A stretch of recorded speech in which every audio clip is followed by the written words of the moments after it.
Students, मैं आप लोगों से डिस्कस कर रहा हूँ chapter number 4 of the book T S Grewal. Class 12th का ये चैप्टर है और चैप्टर का नाम है change in profit sharing ratio among existing partners. जो एडिशन बुक का मेरे पास है वो 2022 है। मैं इसके आप लोगों से illustrations as well as questions सभी डिस्कस करूँगा बच्चों। तो I am starting with illustration number 1, जिसका संबंध है new ratio and sacrificing ratio या गेनिंग रेशियो से। ठीक है बच्चों, तो आपको दो पार्टनर्स गिवन है, अमित और सुमित, जिनका पुराना रेशियो है 2:1 और नया रेशियो है 1:1।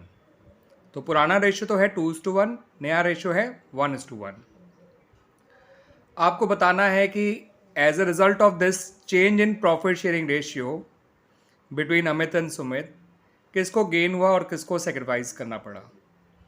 तो मैं बच्चों आपको बता दूं, वैसे तो सेक्रीफाइस का फॉर्मूला होता है old share minus new share और गेन का फॉर्मूला होता है new share minus old share, मगर आप लोग इस पर्टिकुलर चैप्टर के अंदर केवल सेक्रीफाइस वाला फॉर्मूला ही यूज़ करिएगा, यानी कि old share minus new share. अगर आंसर पॉजिटिव आता है तो वो सेक्रीफाइस ही कहलाएगा, लेकिन आंसर अगर नेगेटिव आया तो वो गेन कहलाएगा। क्लियर बच्चों? तो हमने यही फॉर्मूला लगाया अमित और सुमित दोनों के लिए। सुमित का पुराना शेयर है अमित का पुराना शेयर है 2/3, नया शेयर है हाफ। सुमित का पुराना शेयर है 1/3, नया शेयर है हाफ। जब हमने ओल्ड शेयर में से न्यू शेयर माइनस किया तो अमित का रिजल्ट पॉजिटिव आया, इसका मतलब वो सेक्रीफाइस है, और सुमित का रिजल्ट नेगेटिव आया। दोनों का आया 1/6 ही, लेकिन अमित सेक्रीफाइस कर रहा है और सुमित गेन कर रहा है। क्लियर बच्चों? तो इस तरह से हमारा इलस्ट्रेशन नंबर 1 कंप्लीट हो जाता है। बात करते हैं बच्चों इलस्ट्रेशन नंबर 2 की। तो इलस्ट्रेशन नंबर 2 में आपको 3 पार्टनर्स गिवन हैं, जिनका नाम है ललित, मुकुल और चेतन। इनका पुराना रेशियो इक्वल है, यानी 1:1:1। अब आगे ये डिसाइड हुआ कि जो चेतन है वो फ्यूचर में केवल 1/5 शेयर ही लेगा, यानी चेतन का नया शेयर आपको दे रखा है 1/5, और आपसे new ratio and sacrificing ratio या गेनिंग रेशियो जो भी निकल सके वो निकालिएगा। न्यू रेशियो तो निकालना ही निकालना है। तो देखिए बच्चों, चेतन ने ये तो कह दिया कि मैं अपना जो है नया शेयर 1/5 रख रहा हूँ, लेकिन ललित और मुकुल का आपस का रेशियो वही रहेगा जो पहले था, यानी 1:1। लेकिन अब वो चेतन का शेयर हटाने के बाद जो प्रॉफिट बचेगा उसको आपस में 1:1 के रेशियो में शेयर करेंगे।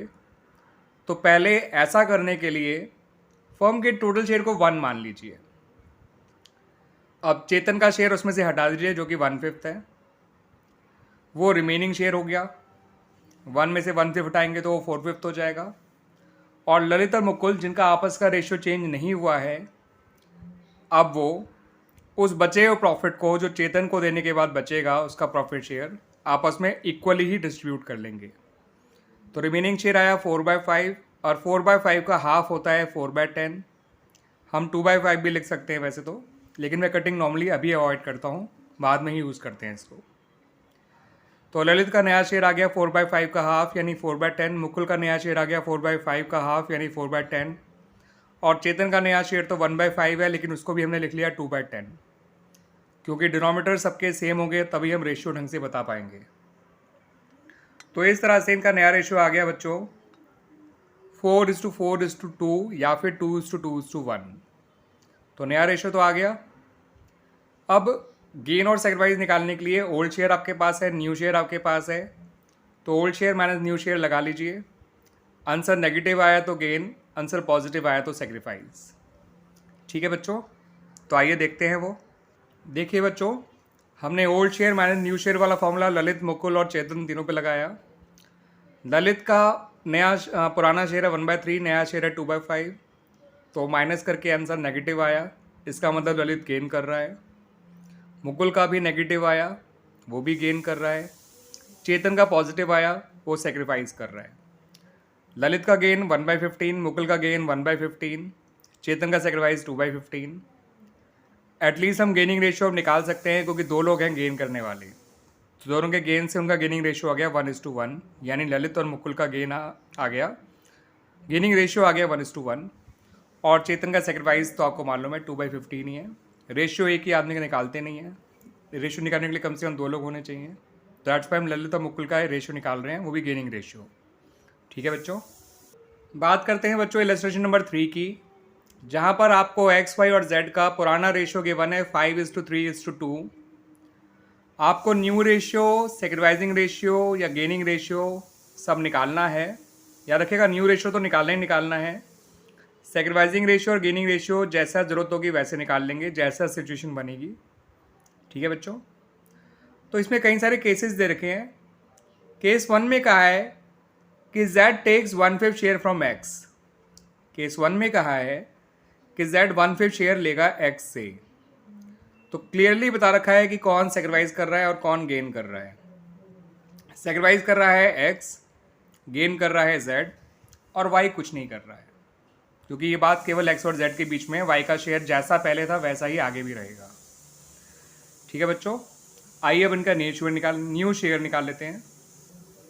x का नया शेयर आएगा ओल्ड शेयर में से सेक्रीफाइस माइनस करके, जो कि आया 3/10। 5/10 में से 1/5 माइनस किया तो y का न्यू शेयर 3/10 ही रहेगा, और z का नया शेयर जो है ओल्ड शेयर प्लस गेन करके आएगा। तो जो पार्टनर सेक्रीफाइस करता है उसका नया शेयर माइनस करके आता है, जो पार्टनर गेन करता है उसका नया शेयर प्लस करके आता है। तो z का नया शेयर आ गया 4/10, x का नया शेयर 3/10, y का नया शेयर 3/10, और न्यू रेशियो हो गया 3:3:4, और ये क्वेश्चन हो गया कंप्लीट। बात कर लें बच्चों केस नंबर 2 की। z takes 1/5 share equally from x and y।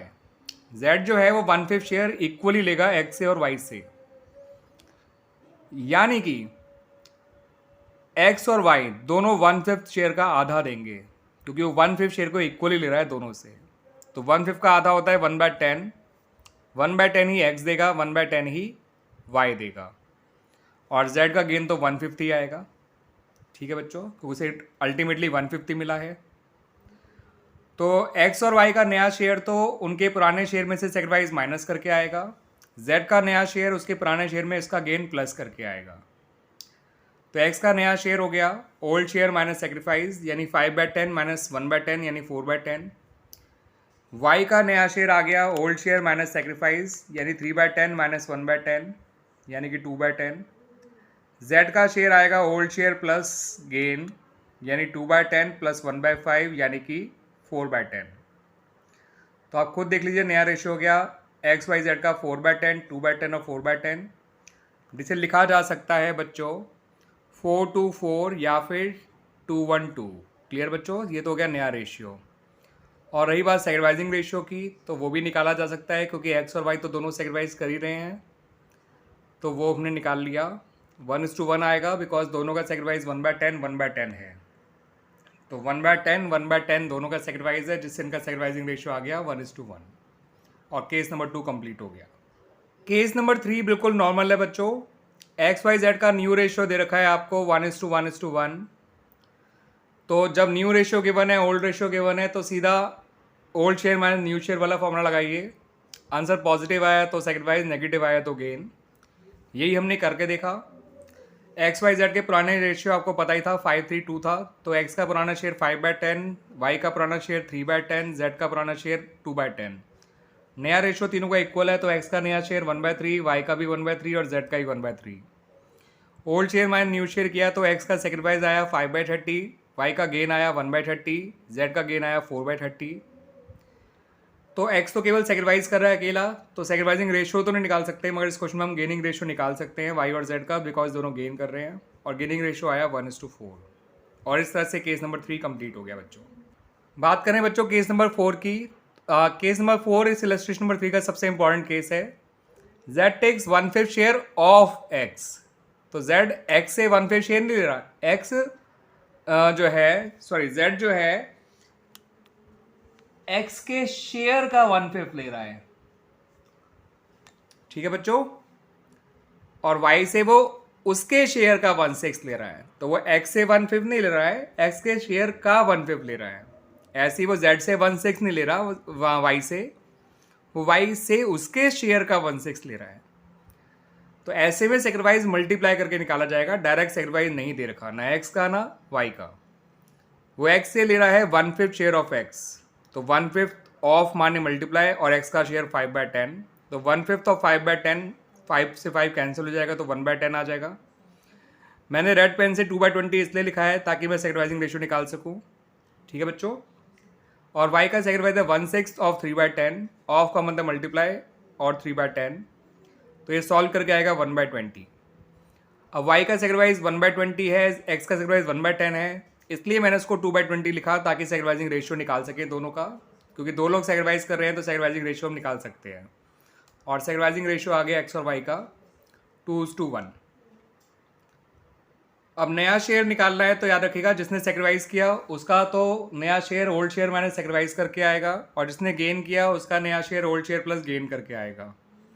तो एक्स का नया शेयर है ओल्ड शेयर माइनस सेक्रीफाइस, यानी 5/10 माइनस 1/10 यानी 4/10। 8/20 क्यों लिखा अभी आपको समझ में आ जाएगा। वाई का नया share old share minus sacrifice यानी 3/10 माइनस 1/20 यानी 5/20। ठीक है बच्चों। और जेड का नया शेयर जितना उस पहले उसका जेड का गेन समझ लीजिए, क्योंकि जितना एक्स ने दिया, कितना दिया था एक्स ने 1/10, जितना वाई ने दिया 1/20, वो दोनों जेड को मिल गया तो ये दोनों जेड का गेन बन गए, दोनों जोड़ दिया। अब जेड का नया शेयर क्योंकि जेड ने गेन किया है तो ओल्ड शेयर प्लस गेन करके आएगा, तो जेड का नया शेयर है 2/10 जितना उसका पुराना शेयर था प्लस 3/20 जितना उसका गेन हुआ, तो जेड का नया शेयर है 7/20। अब देखिए बच्चों, y का नया शेयर भी 5/20, z का नया शेयर भी 7/20, दोनों का डिनोमिनेटर 20 है। अब x का डिनोमिनेटर केवल 10 था, इसलिए मैंने इसके डिनोमिनेटर को 20 बनाने के लिए इसको 8/20 लिखा है। आप समझ में आया बच्चों मैंने रेड पेन से ऐसा क्यों लिखा। अब नया रेशियो आसानी से लिखा जा सकता है। नया रेशियो आ जाएगा XYZ का 8:5:7। याद रखिए बच्चों, ये बहुत ही इंपॉर्टेंट केस है आपका, इलस्ट्रेशन 3 का केस नंबर 4 सबसे इंपॉर्टेंट केस है, याद रखिएगा। और जो पार्टनर सेक्रीफाइस करता है उसका नया शेयर निकलता है ओल्ड शेयर माइनस सेक्रीफाइस, जो पार्टनर गेन करता है उसका नया शेयर आता है ओल्ड शेयर प्लस गेन। इस बात को भी ध्यान रखिएगा। तो इस वीडियो में हम बच्चों इलस्ट्रेशन में 1, 2, 3 तक ही रखते हैं। अब इलस्ट्रेशन में 4 से जो हमारा टॉपिक शुरू हो रहा है वो अकाउंटिंग ट्रीटमेंट ऑफ गुडविल शुरू हो रहा है। ठीक है बच्चों, तो इलस्ट्रेशन 4 ऑनवर्ड्स अगले वीडियो से करेंगे। इस वीडियो में इतना ही।